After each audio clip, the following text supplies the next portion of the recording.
What's up, guys? Today, as the title says, we're doing an in-depth, detailed analysis on how to color a manga panel. Um, I have not seen one like this on YouTube or I see any of it. I had to learn how to color manga panels by using comic book tips and tricks. It's pretty much the same thing, but for manga style, I guess, or for like just coloring manga in general, there is a specific way that I like, and I feel like there's a style that resonates with people a lot. And if you understand how to incorporate these things or to understand these fundamentals that you have to use to create good coloring, then you can add on into what I teach you and create your own style. Because I do not want to exactly teach you how to color in my style, but I want to teach you like a generic way on if you want to start, if you want to get better, where should you start first and how should you do it. This is the guide for it, okay? And I will teach you literally everything that I can possibly think of knowing, okay? I'll be using Clip Studio Paint as my reference, but this will work also on Procreate and Photoshop or any other device as long as it has the same type of tools or accessories. I highly recommend people to get Clip Studio Paint. It is probably one of the best for any artist or anybody that's unbecoming and wants to learn how to really take their drawings to the next level. Clip Studio Paint will have you covered with brushes and texture packs and literally anything that you can think of. Clip Studio Paint has that Procreate doesn't have and that Photoshop doesn't have. But without further ado, let's get into it. So first, like I said, making art is very subjective, and the way you color is very subjective. As you can see, a lot of styles of different mangas being colored in different ways, in different styles, in different brush packs, and different textures, and all this kind of stuff. So with that being said, image sizing is also preference. For me, I have a specific image preference, and that's, I call it off too, but it is 2101 by 3000. It just is the right size for me. I like it. It's nice and smooth. It's cool, you know what I'm saying? Like, you can vibe with that shit. All right, so next, what you want to do is you want to get your manga panel.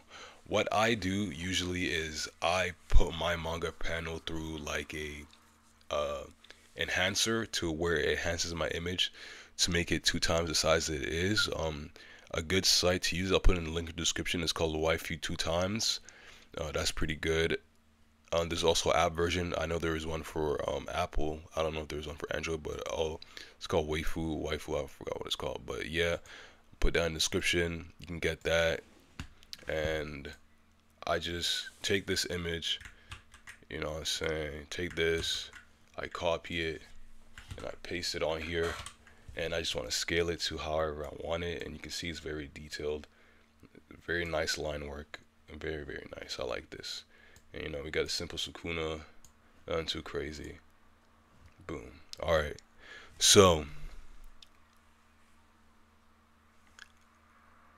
after you got what the fuck?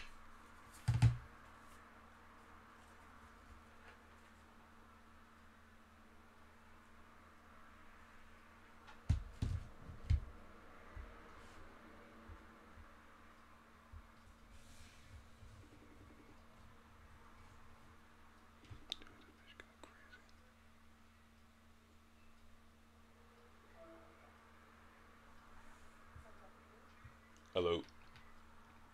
I'm still making my video.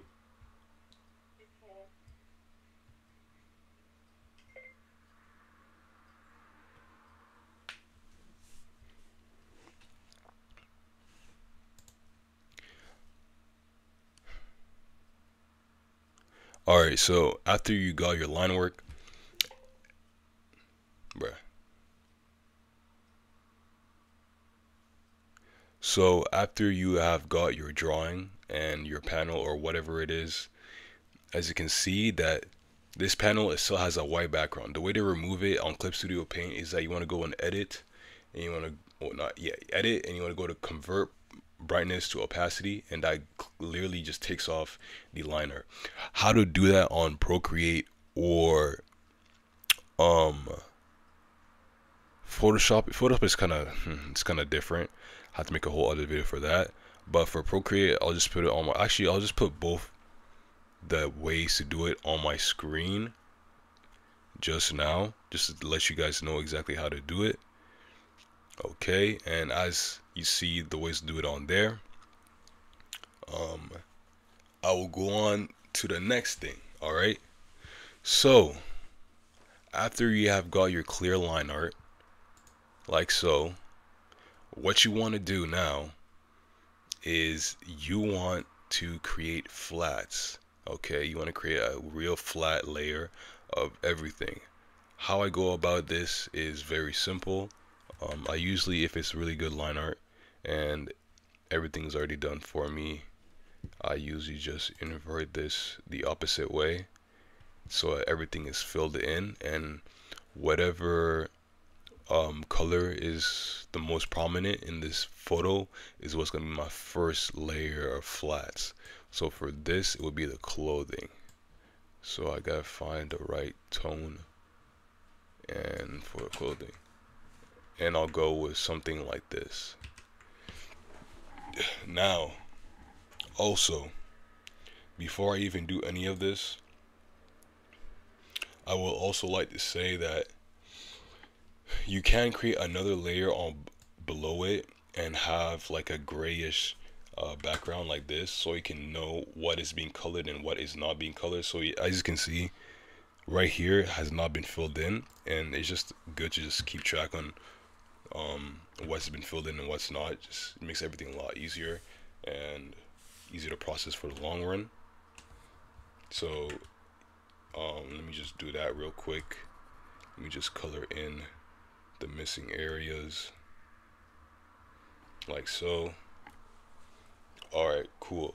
Now that we got the first layer done, the second layer will be the skin tone, as that's the second most prominent thing. So I go right here, and this, and maybe something like that would be nice. And then I just color in the skin, and you want to go one by each different type of colors, right? So let me just do that real quick. I'm gonna use a lasso tool just to make things a little bit more easier. You can use whatever you like, to be honest. It really doesn't matter as long as it gets the job done. Like, literally as long as it gets the job done, it really doesn't matter.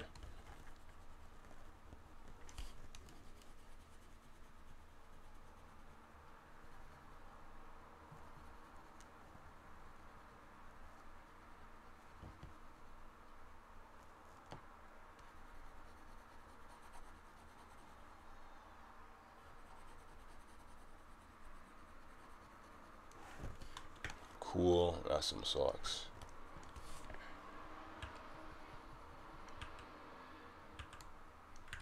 And then, yeah. Alright, cool. That was the second layer. And the last layer would be the socks. And the socks would obviously be white.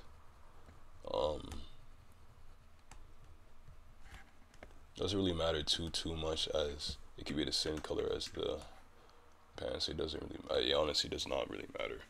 And the last thing is the hair. Just a little bit of hair that he has. Just make it a shade. Okay, cool. We got our flats, so make sure you name this flats. Boom. After this, you know, you can take it away. Look how it looks like. Okay, cool. You like it? Okay, cool. Perfect. All right. After this, what you want to do is you want to create a new layer above it, and you want to clip it. Okay, that's how you clip it on Clip Studio. On other ways, if you hold on the layer the new layer you made, you can look at something that says like clip to you know, whatever the thing is like below it. And on Procreate, I know you can do that, and there's gonna be like an arrow pointing down showing that it's clipped. And what is this essentially is that you can color inside the flats that you previously made. All right, so what you do with this first clipped layer is you want to make it into a multiply layer. This will be your basic shadow layer. So I usually do cool shadows. So what I do is I go up here around this area and I just make a cool shadow. And I use around this color, as you can see in the color wheel, and I just put it above and it becomes like a shade like this. You can play around with it. You can change the color of the shadows, but I usually like to play around this area, and honestly it feels like it's the best, especially if you're just trying to make very very um nice work. A blue tint is always going to look the most appealing to people, so keep that in mind whenever you are coloring or anything like that. A blue shadow tint just looks the best on any type of illustrations because of how bright it is. But yeah, what you want to do after this is create a new layer and also clip it again, and this time we're making a color dodge layer for the lighting. I work in reverse. I do not do shadows. I do the light. So why I do this is because it's easier to create light than it is to create shadows, and by that I mean you can play around and make unique types of shadows with anything that you like, and that's what I usually like to do. So for the color for the light is you want to use a warm color, and the warm color used to be around like orange to yellow, so like around this. And why I say this, because the warm light is actually like a brown color. The higher up to you go, the more true it is to your the skin tone of the thing, and like whatever. The lower you go, the more it has a tint and shade on the skin, and it might off put it. But you want to make sure that you have a good orangey brown color. So something like this will be perfect. And if I zoom in, you can literally see that it just makes it white. If you go on the orange side, it makes like a yellow tint, so this is white. And if you go below, it makes another orange tint. But you get the point. So this right here, the darker it is, the more it is to the skin tone, and the more it is true to this. But the higher up you go, it's gonna become whiter, and this is whiter. So something along these lines is beautiful. So that's what I'm going to do. And now I'm going to create lighting using this layer. Okay, so how I want to create lighting is I want to direct the sun from right here. So how I do this is I'm going to add some lighting like here on some forehead a little bit. I'm gonna go up to the side a little bit. I'm going to actually erase some of this right here, make it a little bit skinnier. Take that all the way too. Okay, that looks nice. And then now I want to add it to the clothes, and how I usually do it is just playing around and seeing what works. And I want to add it to right here, add some lighting right here, yeah, there, and honestly it's just playing around with it. It's honestly just, that's all it is, just playing around, seeing what works, seeing what doesn't, seeing what you like, what you don't like, and just working off of that. So right now I'm literally just freestyling of where I want my shadows to be, and then later on I can just fine line it, and I can make it exactly the way I want it to be. So I end up doing it like as I'm doing it, just because I can and I'm like fast enough to do it. But it truly all depends on you and how comfortable you are with creating lighting on your characters or on your drawings. So review this as many times as you want. It's gonna be up forever, don't worry. As long as my YouTube channel does not get taken down, you always have this. You don't want to create lighting under here because he's folding his arms. That creates a shadow right here. But you can add lighting to the bottom part. So like right here, like this. And then since there's gonna be a shadow right here, you want to create lighting a little bit down here, like this, like that, like so. Like I said, it's just playing around with it, doing what you can. There's no proper way of really putting on lighting, like especially if you're just trying to go for a specific lighting source. There's no specific type of way. As long as you face the same direction as the lighting source, then you should be fine. You should be fine to just create the lighting however you want. And then for the socks, I'm just gonna make this very light. All right. Let me add some a little bit right here so it doesn't look too one-sided. Just like that. And yeah. Okay. So boom. You know, simple. This is simple lighting. It's nothing too crazy, and yeah. There you go. Just playing around with it. Like I said, go crazy, go, you know what I'm saying? You can do whatever you want, however style you want. It's cool. Now we're damn near done. The next step that you want to do, you can't add this if you want to or you don't, but since this is just me teaching you, I will just add this to this specific coloring. Make a new layer, clip it again, and you want to make this to overlay, and you want to click on the light area. You want to just, you know, eyedrop it, and you want to get a soft brush, airbrush, and you want to lightly, gently brush it on the outside of the shading, so it creates this texture illusion of it popping out. And you can do this for literally anything, even for the skin, to add a little bit more brightness to it. You can do this, and for the socks too, and honestly anywhere where you want it, and it creates something like this. And I like using it because it creates like a little bit of depth, a little bit of detail, and it brings your image alive a little bit. So after this, there is one more step that I like to personally do, and that's to add detailing, but in I don't know. Add detailing, but using colors and brushes to add detailing. What I mean by this is you want to create a layer above your line art, like so, and you want to get specifically a hard round brush, opacity brush. It has to be circular like this, works best. And you just want to outline whatever would be for detailing into a straight color. So for example, for this, for his tattoos, I literally make it into a simple shape. And I want to do this for literally everything where you see that there is detail.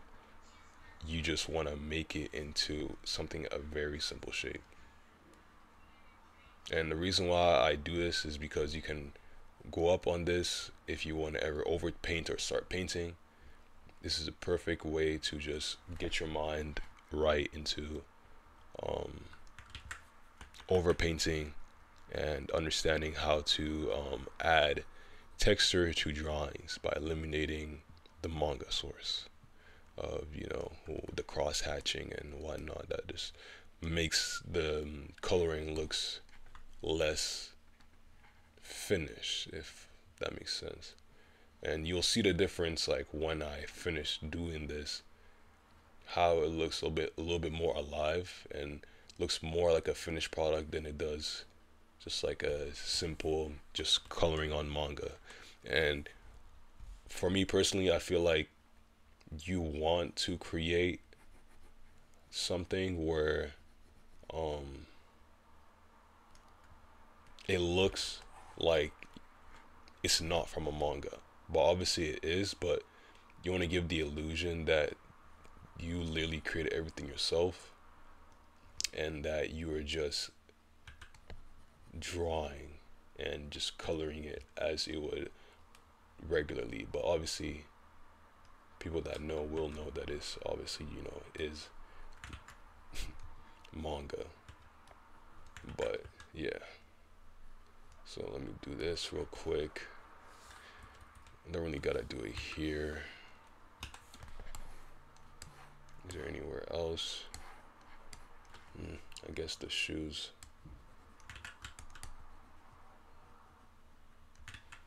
The shoes too. We'll make the shoes like a, yeah, we'll make the shoes like this type of, yeah, this type of color is beautiful.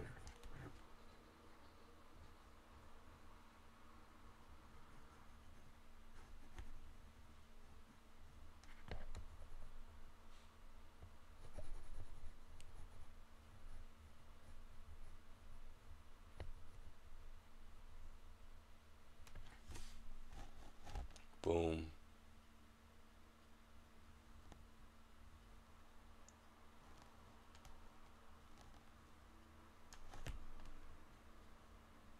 Boom.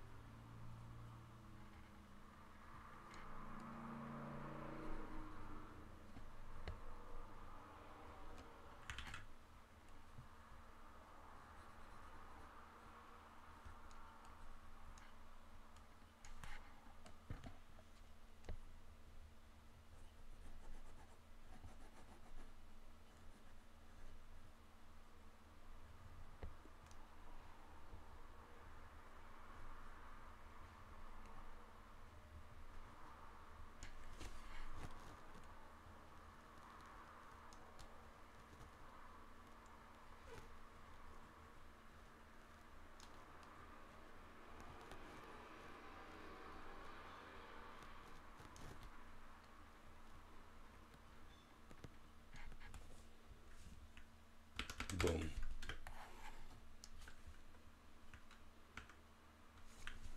And then you get something like this. If you see comparing it from this to this, it looks a little bit more finished, a little bit more maintained, and you can even go a step further into adding even more shading into the clothes. But I personally just want to keep it simple. You can take this off and you can see the final product on how it looks like. You know what I'm saying? And yeah, that is the basics on how to color a manga panel.